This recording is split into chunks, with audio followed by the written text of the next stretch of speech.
mga kabok, nandito naman po tayo. Nabigyan na naman tayo ng pagkakataon na servisan si nanay, isa nating customer na nag-request po. So to, pinaprepare ko yung ating gagamitin. Ayan, tissue, gunting, razor, at syempre isa pang razor if ever man na malobat yung isa. At syempre di mo tining scissor at number 7 na gunting. At syempre balabal at yung mahabang gunting na size 9. At bukod sa lahat, yung guide. Asan yung guide? Ayun, yun ang guide. Syempre hindi mawawala yan. Yan ang kailangan natin.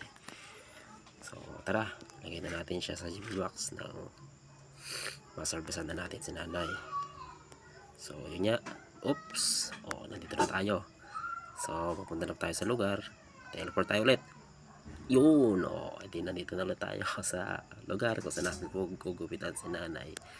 At habang naliligo daw si nanay, ay gupitan daw muna natin yung kanyang apo. So ito yung kanyang apo. Habang naantay natin si nanay na matapos. So ito, tapos na yung gupit ni kuya. So yan, lalabas na rin po si nanay para ating gupitan. Ito po si nanay, yung nag-request po na magpapagupit daw po. So tinuturo niya kung ano daw po yung puputulin na buhok. Ayan, dyan lang po. Tsaka gusto niya may sinasabit pa sa tenga. At gusto niya yung maikli daw po yung likod. Yung hindi lang daw mahaba, hindi rin na maikli. So ito nga po, habang inugupitan ko si nanay, nagkukwentuhan po kami about sa kanya at dyan sa lugar niya. Nagre-request nga po siya na po ng manicure, pero hindi naman po ako marunong nun. Kaya sabi ko, gupit ng nanay.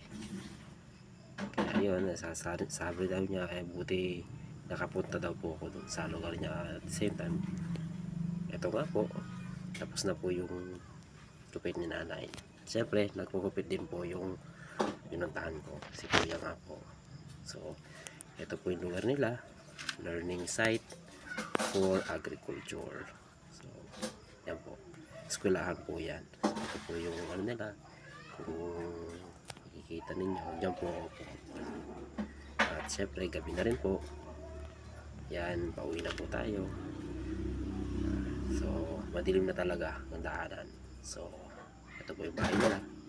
Yan, salamat po sa pamilya na nagtulala. At thank you.